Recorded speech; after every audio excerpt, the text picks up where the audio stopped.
Kalau berada di rumahku, kata Sayyidah Aisyah, maka beliau aku saksikan baik di Ramadan atau 2 Ramadan, baik di Ramadan atau di luar Ramadan, itu selalu terlihat konsisten jumlahnya 11 rakaat. Nah, jadi dari yang 2 nggak ada batas nih. Maka di rumah Sayyidah Aisyah berapa? 11. Bagaimana teknisnya? Kata Sayyidah Aisyah, yusalli arba'an. Kalau di kediamanku terlihat salat dulu 4. 4 rakaat. La tas'alan husnihinna wa tulihinna. Tapi jangan tanya ya, bagaimana panjang dan bagusnya. Ya, cukup tahu aja 4 gitu. Jangan tanya panjang dan bagusnya. Karena pernah ada kasus pengen tahu, ikut di belakang Nabi beberapa sahabat. Karena pengen tahu, ternyata satunya aja dari 4 itu satunya itu dikira Al-Baqarah 100 ayat akan ruku. Ternyata selesai 286 ayat. Dan siap-siap ruku, ternyata Alif Lam Mim lagi, Ali Imran. Sampai 200 ayat. Dikira selesai itu. La'allakum tuflihun, Ali Imran ayat 200. Nyambung ke An-Nisa, 176 ayat. Rakaat pertama loh. Baru kemudian ruku, 5 juz 4 halaman, rakaat pertama. Besoknya orang-orang ini gak ikutan lagi. Betul. Ya. Jadi gak usah tanya panjang dan bagusnya. Maksudnya apa? Menyesuaikan dengan jamaah saja. Menyesuaikan dengan kemampuan saja. Nabi begini, rakaat pertama aku terkena bagian kakinya, melihat kakinya sudah bengkak. Saat salam aku tanya, ya Rasulullah, kenapa harus seperti ini? Kama qalat, alam takun madmunan, alam takun ma'sumah, bukankah kau dijamin masuk surga, dijaga dari salah? Apa jawabnya? Afala akunu 'abdan syakura. Dari semua nikmat itu apa enggak boleh aku syukuri dengan memperbanyak salat? Nabi, seperakaat kaki bengkak. Anda, saya, kita rakaat pertama mata bengkak. Ya. Dah? Baik. La tas'al an husnihinna wa tulihinna. Semampu kita, tapi yang nyaman, yang enak, yang tenang. Teruskan.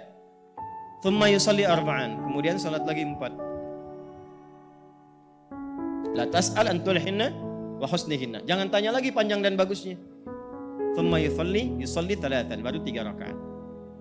4 tambah 4 tambah 3 berapa?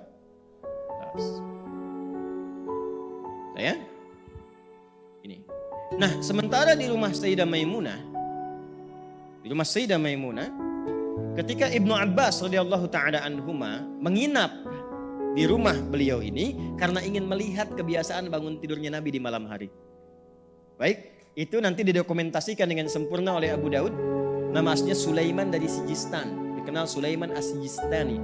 Hafal banyak hadis sampai lunak lisannya melunakkan hadis. Ditanya apa aja jawab. Hadis ini, hadis itu, ini sahih, ini dhaif. Sampai dikomentari oleh para ulama termasuk Ibnu Qayyim Al-Jauziyah berkata, kalau ada Nabi Daud bisa melunakkan besi dengan tangannya, ini Abu Daud melunakkan hadis dengan lisan. Ya, ada yang menyebutkan kunyah, ada yang menyebutkan kisah tadi. Maka dikenallah dengan Abu Daud punya kitab namanya Sunan. Sunan itu kitab hadis yang disusun berdasarkan riwayat fikih. Ya, berdasarkan urutan fikih. Makanya dibuka dengan taharah, wudu, salat.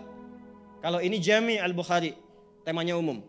Kembali nomor hadis 1367. Kata Ibnu Abbas radhiyallahu taala anhuma, atau kama qala kana an-nabiy sallallahu alaihi wasallam, adalah kebiasaan Nabi sallallahu alaihi wasallam, idza staiqadha min naumihi, kalau bangun dari tidurnya, fajalasa, maka beliau duduk terlebih dahulu, duduk. Famasaha biyadihi min athari naumih, kemudian beliau menggunakan tangan yang bersihnya untuk menghilangkan bekas kantuknya. Hilangkan bekas kantuk. Jadi tidak langsung baca doa. Ya, karena kalau Anda baru bangun, duduk langsung baca doa, itu apa bahasa Koreanya tuh? Nundutan. Ya, masih ada bekas-bekas kantuk terbawa tuh, masih begini. Nah, sehingga bacaan doa itu tidak meresap kepada jiwa. Kadang bangunnya jam 3, tapi setelah sadar 4:30, kan? Ada efek ngantuk kan? Maka hilangkan dulu. Dan dengan bagian tangan yang diduga bersih. Karena nanti ada hadis lain, kalau Anda bangun dari tidur, kan, merasa tangannya pernah menjelajah ke titik yang tidak Anda ketahui, maka bersihkan dulu itu. Jelas? Kemudian setelah itu apa? Faqara khawatim surah Ali Imran, maka membaca 11 ayat terakhir surah Ali Imran. Dari ayat 190 sampai ayat 200. Itu panduan kehidupan. Baru nanti ditemukan di Jundub bin Junada dan Mu'ad bin Jabal, doa bangun tidurnya. Alhamdulillahilladzi ahyana ba'dama amatana wa ilaihin syur. Terus kan hadisnya, "Tsumma dzahaba ila syinin mu'allaqah", kemudian pergi ke tempat tertutup, fatawadda untuk berwudu. Lalu balik, masuk ke musalla beliau, kata Ibnu Abbas, aku mengikuti dari belakang, aku di belakang Nabi. Maka ditariklah oleh Nabi ke depan, sehingga sejajar aku dengan Nabi. Izin, boleh berdiri? Ya. Setelah akhir, tolong di belakang. Ini ya, kurang lebih begini posisinya, itu ditarik ke depan, sehingga sejajar begini. Nah ini dalil kebolehan sholat berjamaah bila satu imam satu makmum, sejajar begini. Jelas? Laki-laki ya, ini kebolehan. Jadi boleh dengan seperti ini posisinya bila, lihat lagi hadisnya dengan sempurna, bila dikhawatirkan makmum dalam kondisi yang harus kita jaga, seperti masih anak-anak, kan? Seperti dalam kondisi untuk berlatih, memberikan kenyamanan dan sebagainya. Tapi kalau nanti dalam posisi yang biasa atau standar, sudah nyaman, sudah baik, boleh mengambil jarak agak sedikit di samping dengan jarak satu kepalan, agak sedikit ke belakang di sini. Jadi ada dua nanti, boleh sejajar, boleh sebagian di samping begini. Jelas? Silakan kembali. Ini hadisnya banyak pelajaran di sini. Singkatnya apa? Maka aku saksikan yusolli rak'ataini, 2 rakaat. Thumma yusalli rak'ataini, 2 rakaat. Thumma yusalli rak'ataini, 2 rakaat. Thumma yusalli rak'ataini, 2 rakaat. Thumma yusalli rak'ataini, 2 rakaat. Fal yutir rak'atan wahidah, kemudian witir 1 rakaat. 1, 2, 3, 4, 5. 5 kali 2 berapa? 10. Tambah 1, 11. Jadi dikonfirmasi oleh Ibnu Abbas di rumah kediaman Sayyidah Maimunah radhiyallahu taala anha, jelas bukan di rumah Sayyidah Aisyah kan? Ya, ternyata 11 juga. 11 juga. Nanti ada hadis lain di Al-Bukhari, di keterangan Sayyidah Aisyah pernah 13, tapi yang 13 itu 2 terakhirnya adalah ternyata 2 rakaat sebelum fajar. Karena beliau saking panjangnya itu sampai mendekat ke fajar. Jelas ya? Teruskan. 2, 2, 2, 2, 2 plus 1. Jadi berapa jumlahnya? 11. Jadi ini standar yang paling standar yang banyak dikerjakan. Karena nanti pernah 7 pernah, 9 pernah. Tapi dari kesaksian yang paling banyak itu seringkali 11 rakaat. Jelas sampai sini? Baik, pelan-pelan. Ini nggak usah banyak tafsir ya. Jadi jangan katakan yang paling benar 4, 4, 3. Yang paling benar 2, 2, 2, 2, 2, 1. Enggak. Mau 4, 4, 3 boleh. Karena nggak ada kaitan. Apakah misalnya MU kemarin menang formasi 4-4-3 atau bukan, gak ada hubungan. Ya, Anda mau 4-4-3 boleh, mau 2-2-2 ujungnya 1 boleh. Baik, standarnya berapa? 11. Ini dulu. Pelan-pelan, pelan-pelan.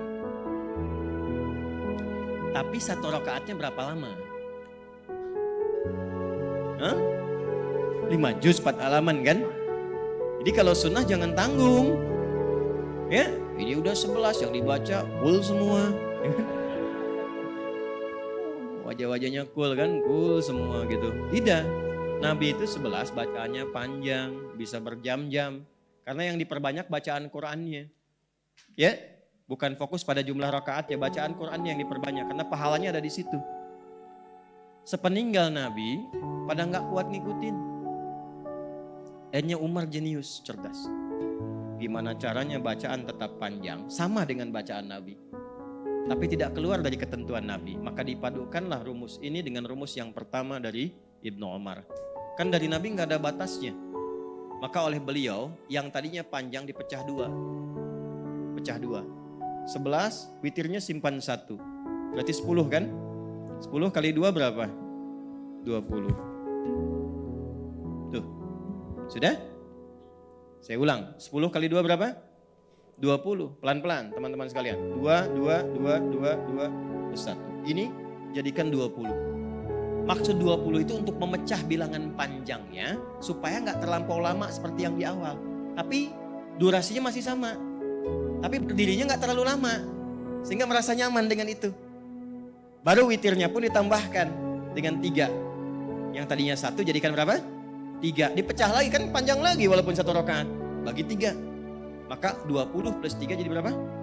Nah inilah kemudian rakaat yang juga viral di 23 rakaat. Jadi ada sanadnya juga. Ya, jangan Anda katakan bid'ah. Masa menuduh Umar bid'ah? Dan jangan katakan ikut Umar, ikut Nabi. Saya nggak ikut Anda. Itu karena nggak mungkin Umar menyalahi Nabi. Kan Khulafa'i Rasyidin Mahdiyin yang diberi petunjuk oleh Nabi. Umar tuh berijtihad supaya bacaannya sama dengan Nabi. Tapi cara pelaksanaan nggak melanggar ketentuan Nabi. Maka dipadukan dua hadis. Silahkan 23 ya. Tapi juga disamakan ya jumlah bacaan durasinya. Jangan cepat-cepat juga. Makanya sangat agak aneh. Kalau ada yang 11 rakaat 1 jam, yang 23 5 menit. Assalamualaikum. Ya itu sudah pasti berbeda dengan ketentuan hadis. Berbeda, spiritnya beda, motivasinya beda. Ya, Anda kan belum tahu aja ilmunya. Ya udahlah terserah Anda. Ya, bukan, ilmu itu kan diatur dengan sanad. Kalau semua orang kreativitas ya semua punya versinya masing-masing. Harus ada standar, makanya kata Imam Muslim, babul isnad minad-din. Sanad itu bagian dari agama. Benar belajar, benar ibadahnya. Salah belajar, salah praktek ibadahnya. Paham? Ya, jangan dipotong video saya ya, dari awal sampai akhir tuh. Dah, satu itu. Jadi, kalau mau 11 silahkan. Mau 23 silahkan. Ya, di Mekah 23, di Madinah 23, bahkan ada sahabat yang 39. Tapi semangatnya apa? Mengikuti jejak Nabi. Ya, jadi jangan juga yang kemudian yang 11 pun banyak didiskon ayatnya. Saya masih ingat sampai sekarang, berbekas betul itu. 97 saya masuk pesantren di Garut. Itu Ramadan. Imamnya kakak kelas tingkat paling tinggi kelas 6. Tingkat paling tinggi, saya baru masuk kelas 1. Malam pertama. Bacanya 6 harokat lagi. 6 harokat yang Al-Fatihah itu. Ya, 6 harokat itu yang 3 detik ya. Bismillahirrahmanirrahim. Sudah sampai waladhdallin, selesai. Yasin. Waduh celaka saya bilangnya. Saya santri pertama datang udah dapat Yasin. Tapi memang nikmat malam itu. Allahu Akbar. Jadi dia cuma Yasinnya aja. Yasin. Allahu Akbar. Maksud saya nggak begitu-gitu juga kali gitu kan. Ya yang standar bacanya yang enak-enak. Nyaman? Jelas? Oke. Jadi maksud saya kalau sedang muncul Ramadan jangan berdebat lagi. 23, 11, 11, 443, 221. Itu sudah usang. Sudah selesai pembahasannya. Ramadan mengumpulkan pahala yang soleh. Bukan memperbanyak dosa yang salah. Dan gak ada hubungan dengan ormas. Berapa tuh? 11. Mama dia. 23 NU. Bapak kan NU kok 11? Diskon 60%.